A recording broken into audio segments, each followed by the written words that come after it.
Hello friends, നിങ്ങൾ എല്ലാവരും കാത്തു നിന്ന CUET ആപ്ലിക്കേഷൻ ഫോം റിലീസ് ആയിട്ടുണ്ട്. ഈ മാസം, അതായത് ജനുവരി 3 മുതൽ ജനുവരി 30 വരെയാണ് നിങ്ങൾക്ക് അപേക്ഷിക്കാൻ പറ്റുക. ഇതാണ് അതിന്റെ നോട്ടിഫിക്കേഷനിൽ വന്ന ഡേറ്റുകൾ. കണ്ടോ, 3 മുതൽ 30 വരെ. അതുപോലെ തന്നെ ലാസ്റ്റ് ഡേറ്റ് പേയ്മെന്റ് അടയ്ക്കാനുള്ള, നിങ്ങൾക്ക് ഇതിന്റെ ഫീസ് അടയ്ക്കാനുള്ള അവസാന തീയതി എന്ന് പറയുന്നത് 31 ജനുവരി വരെയാണ്. 2026 31 ജനുവരി, ഒരു ദിവസം കൂടി ഫീസ് അടയ്ക്കാൻ എക്സ്ട്രാ കിട്ടുന്നുണ്ട്. പിന്നെയോ കറക്ഷൻ വരുന്നത് 2 മുതൽ ഫെബ്രുവരി. അതത്ര ഇമ്പോർട്ടന്റ് അല്ല, കാരണം നമുക്ക് അപേക്ഷയാണ് ആദ്യം കൊടുക്കേണ്ടത്, പിന്നെയല്ലേ കറക്ഷൻ, അല്ലേ? അപ്പൊ എല്ലാവരും അപേക്ഷിക്കണം കേട്ടോ. കറക്റ്റ് ഡേറ്റിന് മുമ്പ് തന്നെ, ആരും പിന്നത്തേക്ക് വെക്കണ്ട. എത്രയും പെട്ടെന്ന് അപേക്ഷിക്കാൻ പറ്റുമോ അത്രയും പെട്ടെന്ന് അപേക്ഷിച്ചോളൂ.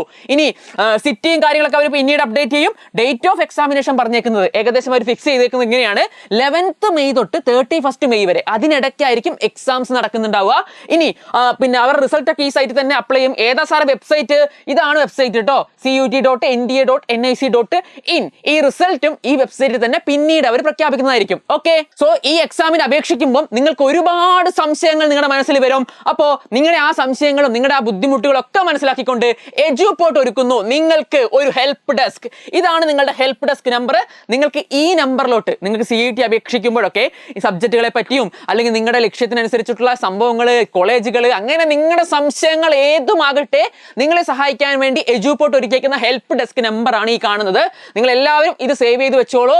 നിങ്ങൾ എന്ത് ചെയ്തോളൂ, ഡൗട്ട്സ് ഇതിലേക്ക് മെസ്സേജ് ആയിട്ട് അയച്ചോളൂ. നിങ്ങൾക്ക് ചെറിയൊരു ലാഗ് ഉണ്ടാവും, ചിലപ്പോൾ അപ്പം തന്നെ റിപ്ലൈ വന്നു വരില്ല, കാരണം ഒരുപാട് മെസ്സേജ് വരുന്നുണ്ട്.